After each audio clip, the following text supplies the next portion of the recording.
everyone, it's me, Peter at Paradise, and today's video is all about a hamster's diet.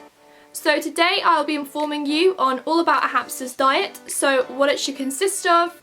Also, excuse my voice, I don't sound the best, and that's because I've recently had a cold and I'm still recovering from it, so I don't sound my best, and just excuse my voice. So to start with, hamsters are omnivores like rats, so they eat both meats and vegetables. There are a variety of foods they can eat, such as fruits, vegetables, grains, seeds, insects, some certain meats, and fish. When looking for a good hamster food, you want to make sure the nutritional requirements are correct. The nutritional requirements for a hamster are 17 to 22% protein, 8 to 10% fibre, and 4 to 6% fat. So the main staple part of a hamster's diet should consist of a muesli mix or seed mix, and as an optional add-on you can mix in some pellets. Pellets are great for adding any extra nutrition to your hamster's diet, but I don't suggest having pellets by themselves, as quite often a lot of pellets won't actually have the right nutritional requirements, so you will need to have some type of seed mix to back up the nutrition.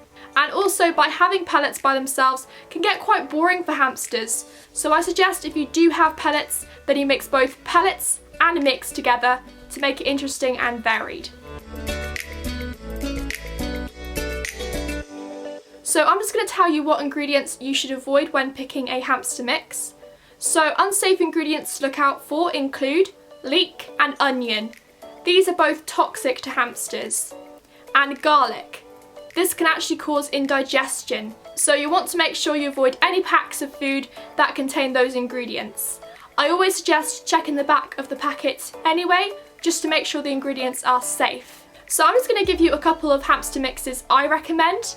So if you're located in the UK, like me, then I highly recommend Harry Hamster, Burgess Super Hamster, Vitacraft Vitasmart Complete Nutrition, and Mr. Johnson's Supreme Hamster and Gerbil Mix.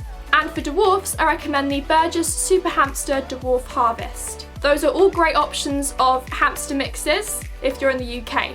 If you live in other countries like US, then a great option of hamster mix is Hazel Hamster, which is quite similar to Harry Hamster. And for both US and Canada, you can get Vitacraft Vitasmart Complete Nutrition and Carefresh Complete Menu. They are also some great hamster mixes. For pellets, if you live in the UK like me, then you can get Supreme Science Selective Hamster Pellets, or if you live in other countries like US and Canada, then you can get Oxbow Essentials Hamster and Gerbil Food. These are both great pellets I suggest you buy if you're looking for a pellet.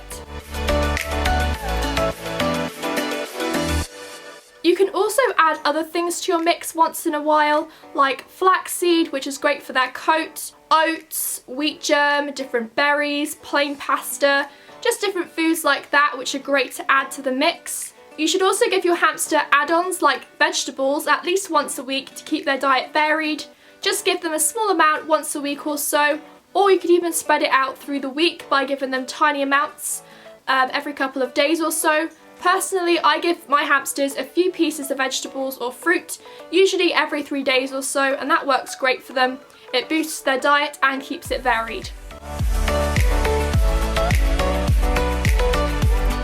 For boosting the diet with protein, you can give them some plain boiled egg, plain boiled chicken or turkey, white fish, tuna, cat and dog food, baby food with meat, tofu, low-fat cheese including cottage. Just make sure it's not processed or in a squeezy cheese form. Low-fat plain yogurt with no bits, and dried or freshly killed mealworms. There are a huge amount of different foods that you can give hamsters, but there are also those certain foods which are unsafe. So I'll leave a link below to all the safe and unsafe hamster foods that you can and can't give to your hamsters, so you can go check that out. When it comes to the amount, that really depends on your hamster. Every hamster is different, may eat in different amounts, and also store their food in different ways. So try and consider that. I personally don't measure my food, I just give them enough to last them a day, and I'll give them 2 scoops with my hamster scoop, and that will last them to the end of the day. Now, if you're feeding your hamsters via a bowl, there really is no need to keep refilling them through the day, as hamsters are hoarders, and they have cheek pouches which are used for storing food.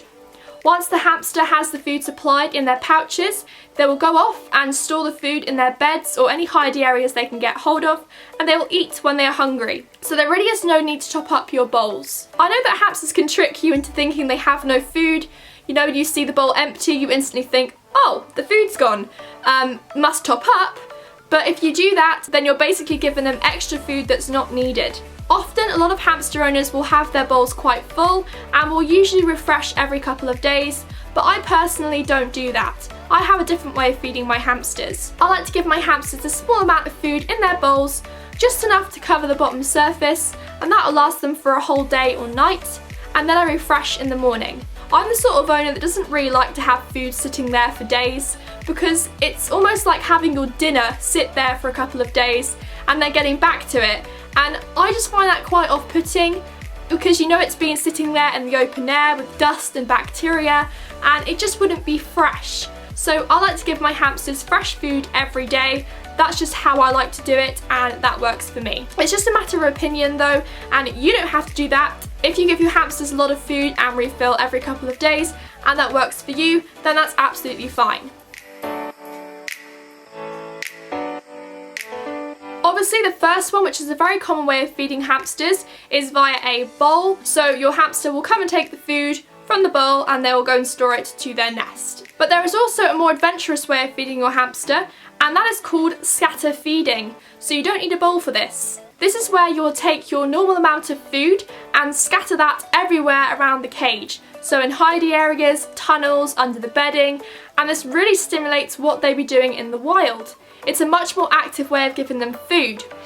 In the wild, hamsters will forage for their food, and once they find their food, they will store it and take it back to their nests. So it's really great to mimic that by scatter feeding, and scatter feeding is a perfect example of doing exactly that. It also makes a great boredom breaker because they have to spend their time hunting for the food, which keeps them active and busy. And the last essential part of a hamster's diet is, of course, water, and make sure it's fresh every day.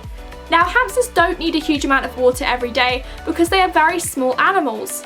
Hamsters will only drink about 1 teaspoon a day, so you really don't need much water. Only a small bottle is needed.